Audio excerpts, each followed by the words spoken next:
সম্মানিত বন্ধুরা, আশা করি সকলে ভালো আছেন। আমাদের কৃষি বাড়ির নিয়মিত কৃষি কাজের আরও একটি নতুন ভিডিওতে আপনাদের জানাচ্ছি আন্তরিক স্বাগতম। সম্মানিত বন্ধুরা, আজকের দিনটি আমাদের কৃষি বাড়ির জন্য বিশেষ একটি দিন, কারণ আজকে আমার কালারবাট মুরগির বাচ্চাগুলো এসে পৌঁছেছে। এবার আমি কোয়ালিটি কোম্পানির কালারবাট কিং জাতের বাচ্চা নিয়েছি। ভিডিওতে প্রতিনিয়ত আপনাদের সঙ্গে ধাপে ধাপে তুলে ধরার চেষ্টা করব এই মুরগির বাচ্চাগুলো আনার পর থেকে শুরু করে সম্পূর্ণ হারভেস্ট বা বিক্রির উপযোগী হওয়া পর্যন্ত আমি কিভাবে পরিচর্যা করি।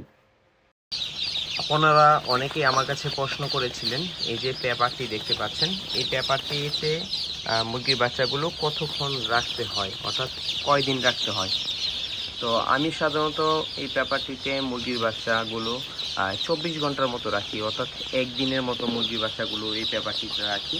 যখন আমার মুরগির বাচ্চাগুলো খাবারটা চিনে যাবে, এখন যে দেখতে পাচ্ছেন খাবারটি কিন্তু আমি পেপারের উপরে ছিটিয়ে দিয়েছি।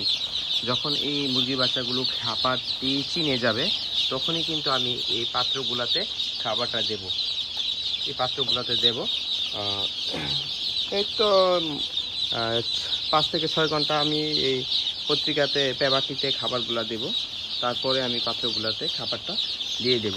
আর 24 ঘন্টার মতো আমি পেপারটা রাখবো। 24 ঘন্টা পর দেখবেন যে এই পেপারটা অনেক ময়লা হয়ে যাবে।